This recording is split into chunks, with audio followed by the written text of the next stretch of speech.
Hello, Oketa One Talk. This is Pacific Waves from R&D Pacific. I'm Susanna Swiswiki. Coming up, let us celebrate this discovery and renew our commitment to preserving the ocean that sustains us. the world's largest coral discovered in Solomon Islands. Also, the ongoing struggle to stop illegal logging in PNG. And later, the central character is the taupo. The taupo represents patients who are, in public and vulnerable positions. cultural safety and physiotherapy. But first, the Speaker of Parliament in Vanuatu has received 2 motions seeking to remove the President and Prime Minister of the Republic. A statement from the Speaker's office confirmed the motion of no confidence in the Prime Minister Charles Salwai was received on Tuesday. Koroi Hawkins reports. The other motion, calling for the removal of President Nike Vorobaravu, was received on Thursday last week. The Speaker's office says support for both motions met constitutional requirements and they will be heard within the prescribed notice period, which expires on the 21st of November.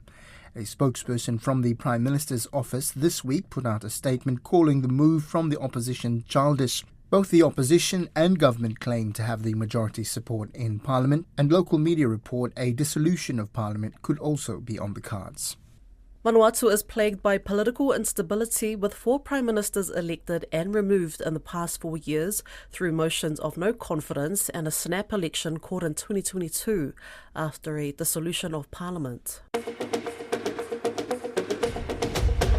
The head of Greenpeace Australia Pacific says negotiations are going to step up in the coming days at the UN climate meeting as parties try to find consensus around finance. COP29 will attempt to renegotiate the $100 billion annual climate finance goal set in 2009. Shiva Gowden told Caleb Fotheringham developed and developing nations have opposing interests. I am hopeful that there will be a goal that will come out of this COP. What it looks like in terms of the numbers, because the developing countries has asked for trillions. So I think the biggest bloc, like I said, G77 plus China has asked for 1.3 trillion, and most of it in the form of grants. The developed world is kind of shaping is that they haven't put a number currently. Some have thrown around some potential numbers here and there, but most of the blocs haven't given a number. And there's a lot of loopholes in terms of making it an investment goal, which perpetuates the debt burden on some of the Pacific countries. So I'm hopeful there's a goal that will come out of it. What that goal looks like in terms of the blocs giving up some of their positions will matter in terms of how much money comes into as grants to the Pacific or to the other climate vulnerable nations and other developing countries, and how much of it is in terms of investments or private finance. Now, in terms of the Pacific delegation, there's a notable absence from Papua New Guinea. What's your view? Should Papua New Guinea be at this meeting? There's a couple of things. I'm hearing also from certain parts of the Pacific that they might still send a delegation. Don't know when. There might be one of the ministers who might travel. And it's important for Papua New Guinea to be there because usually in these multilateral forums, there's a huge battle between developed and developing countries. And that means the ambition by the end of it is like the lowest common denominator. What the world needs is truly high ambitions, and the Pacific states are the ones that usually put the whole world on notice when that happens. So you have to have Pacific people in that room, and Papua New Guinea is one of them. Once they are in the room with all the other Pacific family and all the Alliance of Small Island Developing States, the ambition just rises straight away because of just the power, the moral authority that our region has. So it's important that they are there. I am hoping that what I'm hearing around one of the delegation members or one of the ministers will be present comes to fruition. And hopefully it's a united Pacific fight in terms of ensuring that the finance goals are met. Looking ahead to COP31, so a little while away, but do you think that Australia should host it? I think that Australia should host that, but I do have qualifiers on that, and I think the Pacific does as well. And it's contingent to Australia's reduction of emissions and their carbon footprint. However, Australia hosting it and Australia truly wanting to be part of the Pacific family gives an opportunity for the Pacific to have a space where they can influence a multilateral process from their own home. And it matters when these forums are close to the vicinity of your region, because you can start pushing ambition on the things that really matter to your region. So I do hope Australia does get that bit. However, it needs to be in true partnership with the Pacific. The Pacific needs to be an equal member on that mat or on that table, and Australia needs to ensure that there's meaningful participation of the Pacific Island countries, and not just a tokenistic and transactional one. The world's largest known coral, thought to be at least 3 centuries old, has been discovered in Solomon Islands. The mega coral measures 34 meters by 32 meters, making it larger than a blue whale. Alicia Foon has the details. The world's largest known coral has been discovered in the Solomon Islands. It's so big, it can be seen from space. A team of 15 scientists and filmmakers from National Geographic made the discovery in mid-October. Making a discovery of this significance is the ultimate dream of every scientist and explorer. And we're delighted that the megacoral was found here in the beautiful Solomon Islands. It was found in the Three Sisters Island group when visiting the remote site a few hundred metres off the east coast of Malauulu Island. Solomon Islands hosts the second highest coral diversity on the planet. Solomon Islands Ministry of Fisheries and Marine Resources Officer, Ronnie Posala, says it was a surprise to Solomon Islanders. This discovery holds extraordinary importance for the Solomon Islands, a place where our lives are deeply intertwined with the ocean. The health of our coral reefs directly affects our communities, especially as many of us depend on fishing for food and income. Let us celebrate this discovery and renew our commitment to preserving the ocean that sustains us. Scientists and locals alike hope this raises awareness about the importance of coral reefs. One of the world's premier coral scientists, Eric Brown, identified and measured the previous record-holding coral located in American Samoa. He says finding coral like this is a beacon of hope and a timely reminder to protect our oceans. It doesn't just captivate hearts and minds, but it really shines a light on the significance of coral reefs worldwide, what their critical role is. And this genetic wealth is something that is so critical as we move into the future and start to face some of the critical elements of, let's say, global climate change. Seeing a big coral like this is a reminder that we need to protect certain vulnerable areas of the ocean.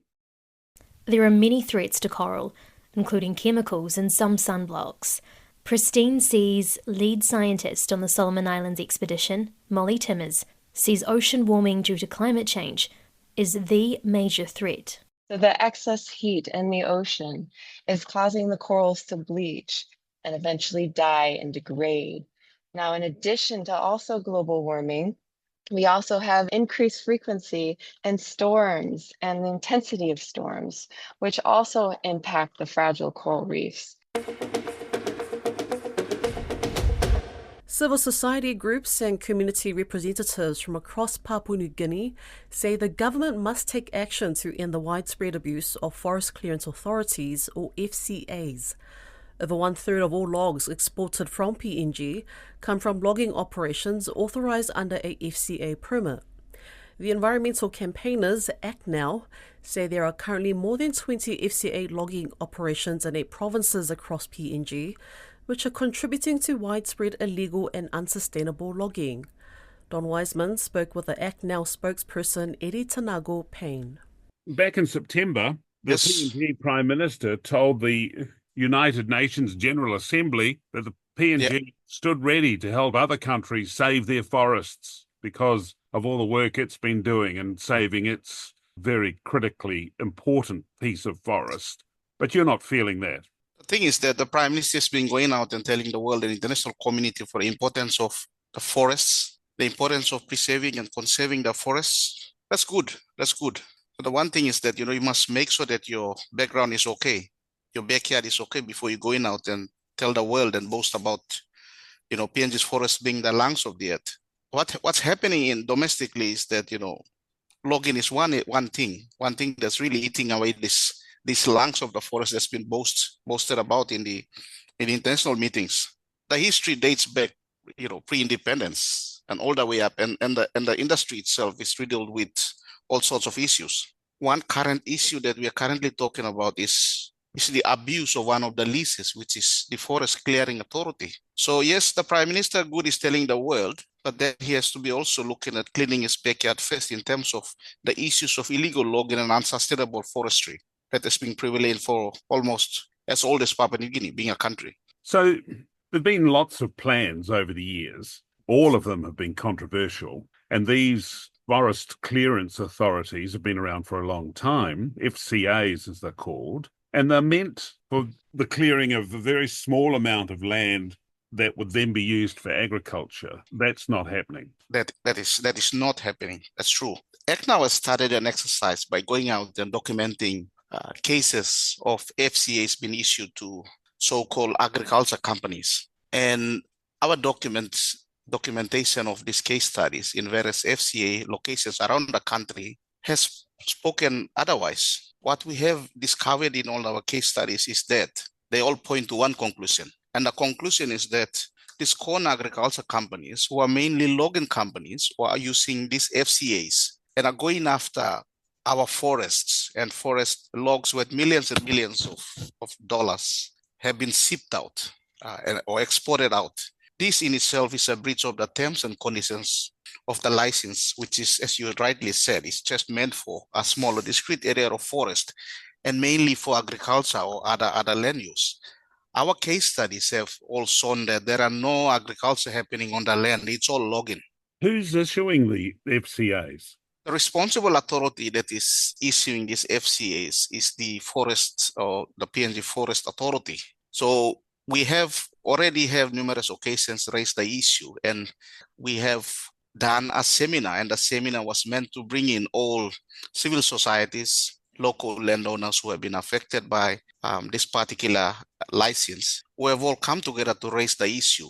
And we are also calling on the Forest Authority and the National Forest Board also to look into the issuance and the legality of this particular license, because as we've seen now, about a third of all log exports, round log exports that are coming out of Papua New Guinea now.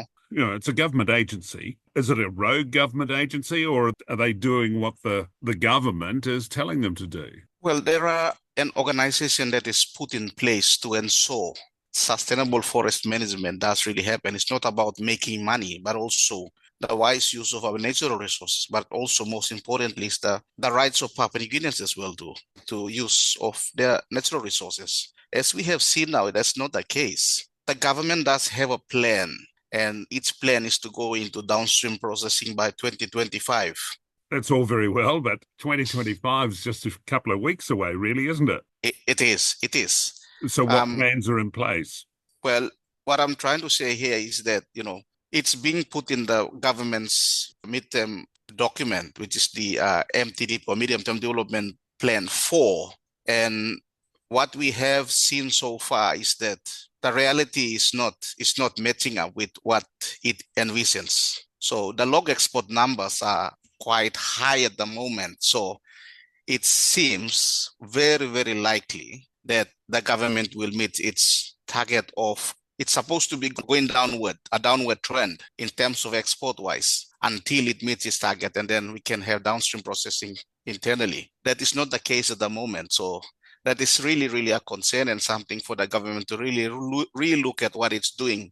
In terms of round log exports, do we have numbers comparing, say, now and 5 years ago? In terms of numbers wise, it's quite really unpredictable at the moment. But given the increase now in the issuance of the licenses, obviously we will have a very high number of exports that are happening now. And one of the licenses that have seen the increase in log export numbers is the FCA, the current FCA scam that we have now. Otago University's Lilo Oka Sanirivi recently shared his PhD thesis within his Samoan community looking at culturally responsive physiotherapy approaches. Stepping outside the traditional university setting, Sanirivi presented his thesis at the Samoa High Commission in Wellington. He spoke to Grace Viva'ai about his research. From your own knowledge and experience, why do you think Samoans don't have the knowledge or, access to physiotherapy? because physiotherapy isn't widely accessed by our people in Samoa, we had to expand it, and those with a working knowledge of physiotherapy. So that included our taulasia, our traditional healers, over 46 hours of recorded interviews they had to transcribe and analyse. And from those, developed a model of Samoan cultural safety, which I think lots of Pacific people would be really familiar with. In this framework, which I've named after my forebears, and I've named it the Fauolo framework. Interesting. Are you able to elaborate a little bit more about what the Fauolo, framework is about? It identifies 5 characters. The central character is the taupou. The taupou represents patients who are, in public and vulnerable positions. Their role is to conduct theirs. The second character is a matai, recognising the importance of tamali ianga or genealogy for Samoans. Thirdly, mātua or parents, recognising the central importance of family, of ainga. Fourthly is the aiuli, and the aiuli's role is to protect the taupou, to clear the environment, and then to dance as skillfully as possible. And the aiuli in this case is the physio. Their role is to protect the taupou at all times, and then to use the best of their skill and expertise to bring light to the whole, collective wellness. So not just the individual patient, but the whole family in the process. And then lastly, is the fifth character is, back in the days during Pōula, so the night festivities, when tauranga would take place, there were a group of young men who would be tasked with running between a fire source and the place where the tauranga was taking place. And the better they could do that, the longer the tauranga could take place for. And so that, is translated into policymakers. So those who are often unseen in the clinical environment, but they play important roles in setting the conditions and the settings that allow clinical interactions to happen, most effectively. And so that's sort of, in a nutshell, the Fauolo framework. It must have been a very special day. How significant, was it presenting your oral submission in front of your, your ainga or your family? Yesterday was significant because it was my PhD oral defence. And essentially, defend my thesis. And we all gathered alongside my family and my community, my village, from at the Samoan High Commission offices in Wellington. And that was significant for a number of reasons, but one, because it was the first Pacific PhD defence from the University of Otago to be held outside of the university campus, to be held in the community. That's Pacific Waves for today. For all episodes, head over to rnz.co.nz/Pacific. We're also on Spotify, Apple and iHeartRadio. From myself and the RNZ Pacific team, tofa soifua.